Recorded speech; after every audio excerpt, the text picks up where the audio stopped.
सोचिए अगर भारत का सबसे बड़ा सुपरस्टार जिसने करोड़ों रुपए कमाए, जिसके नाम से ही फिल्म हिट होती थी, उसे एक दिन अपना घर बेचने की नौबत आ जाए और बैंक और लेन देन वाले दरवाजे पर खड़े हो जाएं और जेब में नए प्रोजेक्ट्स तक ना हो, क्या आप विश्वास करेंगे? लेकिन ये सिर्फ एक कहानी नहीं बल्कि अमिताभ बच्चन की जिंदगी का सबसे कठिन दौर था।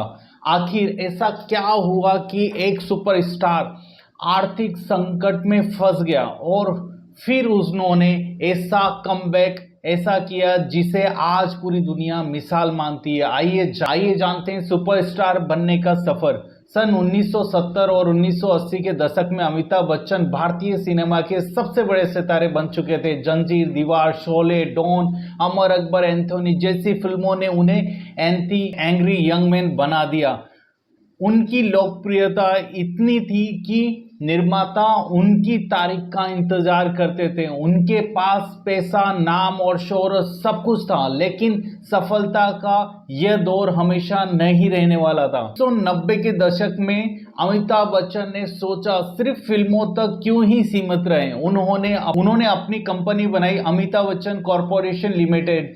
योजना बड़ी थी, फिल्म प्रोडक्शन, इवेंट मैनेजमेंट और टैलेंट मैनेजमेंट और एंटरटेनमेंट बिजनेस। लेकिन बिजनेस चलाना और फिल्मों में अभिनय करना दोनों अलग अलग बातें होती है। कंपनी ने कई बड़े प्रोजेक्ट शुरू किए। 1996 में मिस वर्ल्ड प्रतियोगिता के आयोजन सहित कई परियोजनाओं पर भारी खर्च हुआ, लेकिन अपेक्षित कमाई नहीं हुई। धीरे धीरे कंपनी पर भारी फाइनेंशियल दबाव बढ़ने लगा, करोड़ों का कर्ज हो गया। एबीसीएल को लगातार नुकसान होता रहा, कंपनी पर करोड़ों रुपए की देनदारियां बढ़ती गई, लेनदार पैसे मांगने लगे, कानूनी विवाद बढ़ने लगे, नई प्रोजेक्ट्स मिलना भी मुश्किल हो गए, फिल्में भी उम्मीद के मुताबिक सफल नहीं हो रही थी। एक समय ऐसा आया जब अमिताभ बच्चन ने खुद स्वीकार किया कि वे गंभीर आर्थिक संकट से गुजर रहे हैं। ये सिर्फ पैसे की बात नहीं थी, सम्मान और आत्मविश्वास की भी लड़ाई थी। और इसी समय सबसे कठिन फैसला लिया। इस दौर में उन्होंने हार नहीं मानी, उन्होंने अपने अहंकार को एक तरफ रखा, काम मांगने में उन्हें शर्म नहीं आई। उन्होंने फिर से फिल्मों में छोटे बड़े हर तरीके के अवसर स्वीकार किए।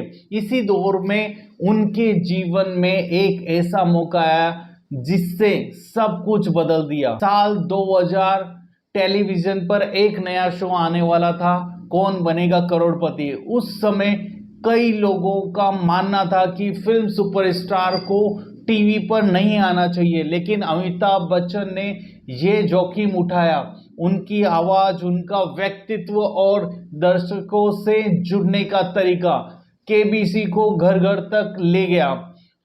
शो सुपरहिट हो गया और इसके बाद फिल्मों में भी उनकी वापसी शुरू हो गई। मोहब्बतें, भागबान, ब्लैक पा, पीकू जैसी फिल्मों ने साबित कर दिया कि उनका दौर खत्म नहीं हुआ है अभी। धीरे धीरे उन्होंने अपनी आर्थिक स्थिति भी संभाल ली। इस कहानी से मिलने वाली 7 सबसे बड़ी सीख। पहली सीख, बड़ी कमाई का मतलब हमेशा आर्थिक सुरक्षा नहीं होता।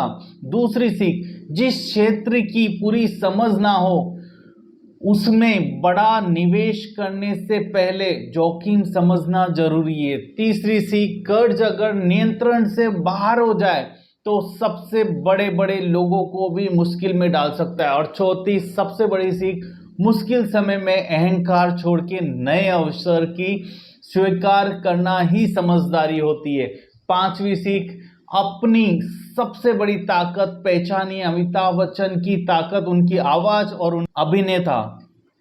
छठी सीख, कमबैक हमेशा संभव है अगर आप लगातार मेहनत करते रहें। पैसा कमाना महत्वपूर्ण है, लेकिन उसे सही तरीके से संभालना उससे भी ज्यादा महत्वपूर्ण है।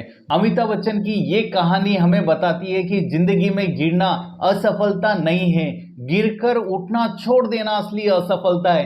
अगर आपको ये वीडियो पसंद आई हो तो इसे अपने दोस्तों और परिवार के साथ में जरूर शेयर करें।